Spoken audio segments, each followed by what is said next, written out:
Bien, les habíamos anticipado abordar este tema de los cooperativistas del sector minero, en rigor a la verdad, pero claro, fundamentalmente de los cooperativistas. Así es que para ello hemos invitado al investigador del CIDIP, Oscar Campanini, que está en Cochabamba, tengo entendido. Oscar, muchísimas gracias por acceder a esta conversación. Bienvenido nuevamente a nuestras cartas sobre la mesa. Muy buenas noches, Omar, especialmente a la audiencia, y muy grato de estar nuevamente en este espacio. A ver, Oscar, he leído una publicación que hace referencia a ti, que alertas sobre un intento en sentido de legalizar, no sé si es el término, legalizar lo ilegal, es decir, la minería ilegal. A ver, cuéntanos de qué se trata, porque el sector minero presenta un pliego que tiene 10 puntos. Pero al parecer hay uno fundamental que tiene que ver con la minería ilegal. Explícanos brevemente de qué se trata. Bueno, en el caso de Bolivia hay una particularidad respecto a la minería ilegal. Hasta hace unos años era prácticamente mínima la existencia tal cual de la minería ilegal, porque en Bolivia hay mucha flexibilidad para el sector cooperativista, que es el mayoritario en la actividad minera. Esta flexibilidad podría en otros países verse como una ilegalidad. Por ejemplo, la mayor parte de las cooperativas mineras operan sin una licencia ambiental. Operan, es decir, ya actúan, ya realizan actividades sin tener esta autorización que establece la norma. Entonces, en sentido estricto, esto debería constituirse como ilegal. Pero en el caso boliviano esto no es así y siguen funcionando y no se las cataloga como ilegales. Y así como ocurre con la normativa ambiental, también ocurre con otros aspectos de la normativa en general. Por ejemplo, la normativa laboral. Las cooperativas mineras en su actividad principal no pueden tener trabajadores, ¿no? Quienes trabajan son los socios. Esa es un poco la definición de las cooperativas. O por supuesto que pueden tener trabajadores en otras actividades complementarias, ¿no? Pero en las actividades centrales a su razón de ser no necesariamente son trabajadores los que deben realizar la actividad minera, sino son los propios socios. La acción que ha habido por parte del Ministerio en el caso del Río Madre de Dios, donde se han detenido a muchas personas, ha mostrado que todos los detenidos han sido trabajadores que además no tenían ni cumplían toda la normativa laboral. Entonces, nuevamente, ahí hay un incumplimiento de varios aspectos normativos que tendríamos que catalogarlos como ilegales. Sin embargo, como en estos casos que les he contado, hay muchos otros aspectos en los cuales, desafortunadamente, el sector cooperativista no cumple la normativa a cabalidad, pero sigue funcionando y no se la llama minería ilegal. Ese es el gran problema de Bolivia, pero desde los últimos años, particularmente en las áreas protegidas, que también han sido flexibilizadas a beneficio del sector cooperativista aurífero, hay algunas zonas en las que hay restricciones para actividades mineras, que se llaman las zonas de mayor protección dentro de las áreas protegidas, y ahí hay actividad minera, ya sea de personas particulares, de cooperativas o de empresas, y esa es la que sí se ha llegado a catalogar actualmente como minería ilegal. Ahora, Oscar, este pedido, ¿a qué haría referencia específicamente del sector cooperativista? Es decir, ¿a que el gobierno se haga de vista gorda, que los legalice? ¿Cuál es la figura que piden? Yo entiendo, no conozco en todo detalle todos los puntos de esta agenda minera. Ha sido una movilización reciente, se ha hecho mucha bulla de la movilización, de la unidad, incluso del apoyo al propio gobierno, pero no necesariamente de los puntos. Pero entiendo que hay dos puntos que están vinculados a esto. Un primer punto tiene que ver con la apertura de nuevas áreas mineras. Esto tiene que ver con, por ejemplo, con las áreas protegidas o con las reservas fiscales. Las áreas protegidas son zonas que por su virtud ambiental no se pueden realizar actividades que dañen el medio ambiente. A pesar de eso, hay ciertas zonas que, entre comillas, legalmente sí permiten la actividad minera, pero hay otras que no, que son, como les digo, las zonas de mayor protección. Una de las demandas, por ejemplo, de las cooperativas auríferas ha sido la de cambiar esta estas zonas y abrir estas zonas para la actividad minera. Entiendo que ese es uno de los puntos. Las reservas fiscales, que ya no son un mecanismo de protección ambiental, sino un mecanismo de protección desde el propio sector minero y a nivel nacional, es decir, zonas muy importantes que no se las abre para la actividad minera. Por ejemplo, el propio Salar de Uyuni, ¿no? El propio Salar de Uyuni, se sabe que hay mucha riqueza de litio, se ha declarado una reserva fiscal para que no cualquier empresa ni cooperativa pueda explotar litio, porque el litio es estratégico y se plantea que sea a nivel nacional que se defina su explotación. Así como en el caso del salar, existen otras reservas fiscales, como por ejemplo el río Madre de Dios. El río Madre de Dios es un importante río que va desde el lado peruano hasta el lado brasilero, que tiene mucha riqueza en oro y se ha declarado reserva fiscal desde hace varios años atrás. Ese es otro de los espacios que también las cooperativas intentan y plantean levantar, ¿no? Entonces ese es uno de los puntos. Y el otro punto tiene que ver con los contratos mineros.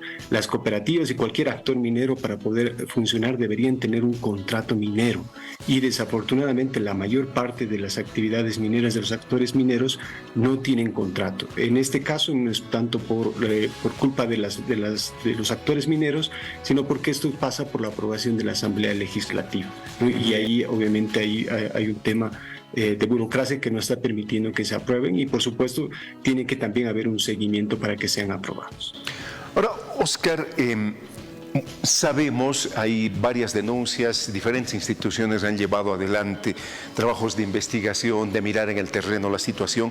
Lo cierto es que la minería, regularmente la ilegal además, tiene una capacidad depredadora del medio ambiente terrible, de contaminación de aguas, etc. Y no solo hablo de la parte amazónica de nuestro país, de la cuenca del río Beni, sino también de otras regiones, en Potosí, en diferentes lugares.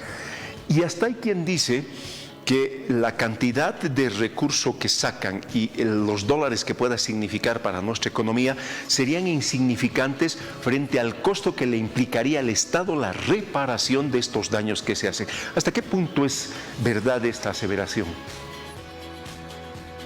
Es totalmente correcta, ¿no?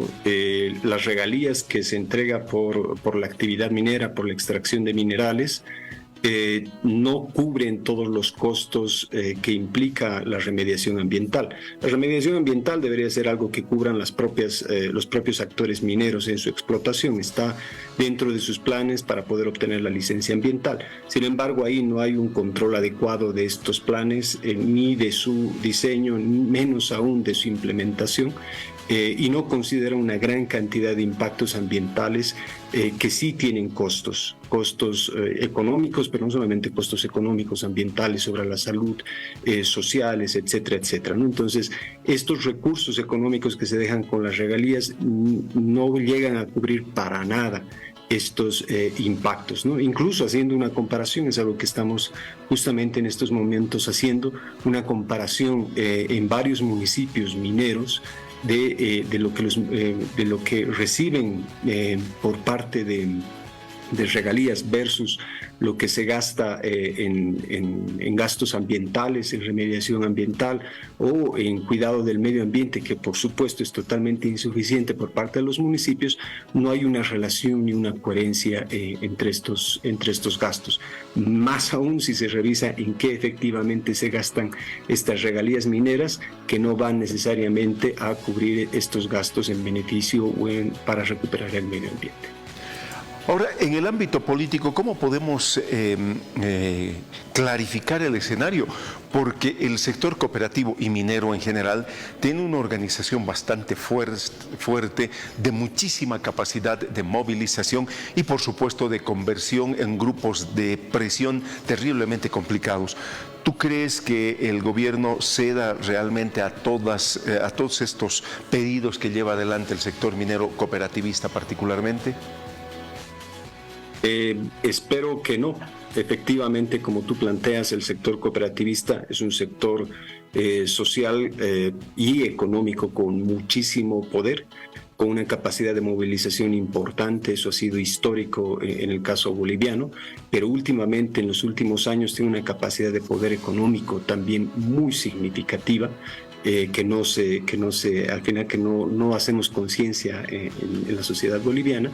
Y por supuesto en estos momentos políticos tan complejos donde el partido del gobierno está en una pugna entre dos facciones por mantener el poder sin preocuparse por la estabilidad económica, política y social de nuestro país, por supuesto que es muy probable que lleguen a ceder en varios de esos puntos, pero yo confío y espero en que la conciencia que está adquiriendo la sociedad civil de la problemática minera, de los impactos que tiene esta actividad minera, que no necesariamente compensan los beneficios que pueda dejar en algunos sectores, sea suficiente presión para que el gobierno y al final todos los actores políticos se den cuenta de que no se trata solamente de ceder a una pulseta de fuerzas por mantener ciertos puestos de poder, sino al final se tiene que ver con la vida, con el medio ambiente y con nuestro futuro como país. Ahora, es muy complicada para una empresa minera de cualquier tipo el cumplir la normativa que rige nuestro país y particularmente el tema ambiental.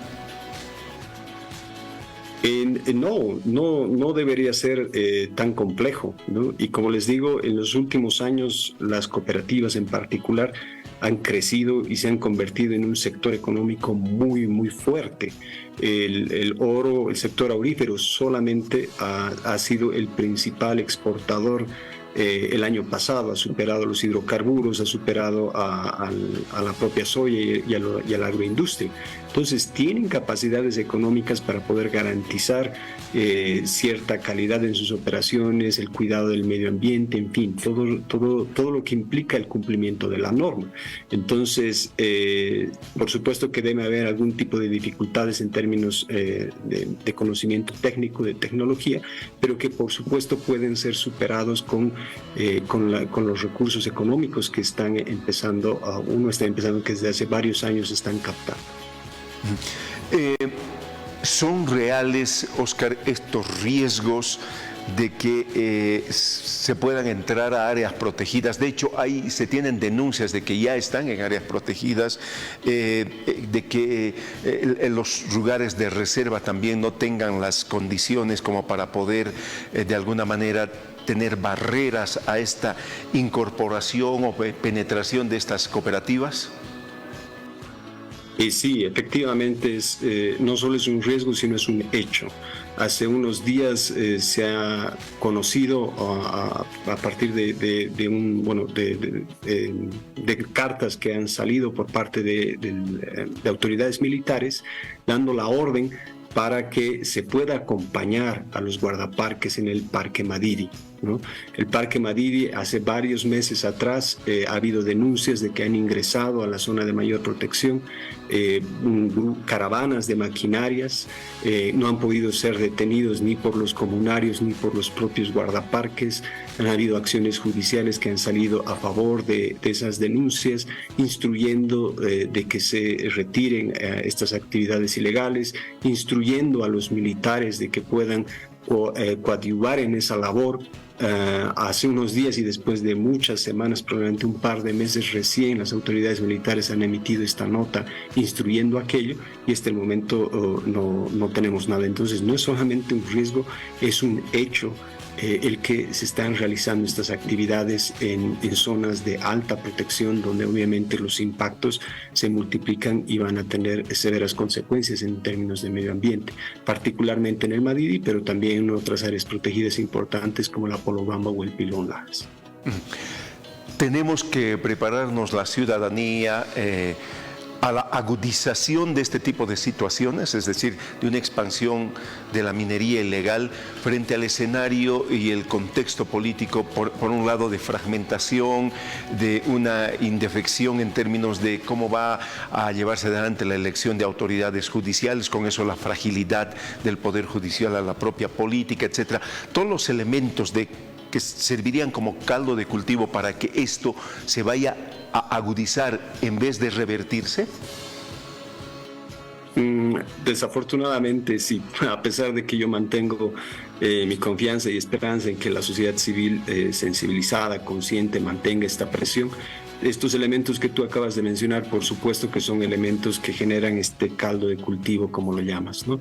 Efectivamente hay una situación política que va a ser más viable para el sector cooperativista obtener estos beneficios, estas demandas que está planteando, por más ilegales o ilógicas que puedan ser.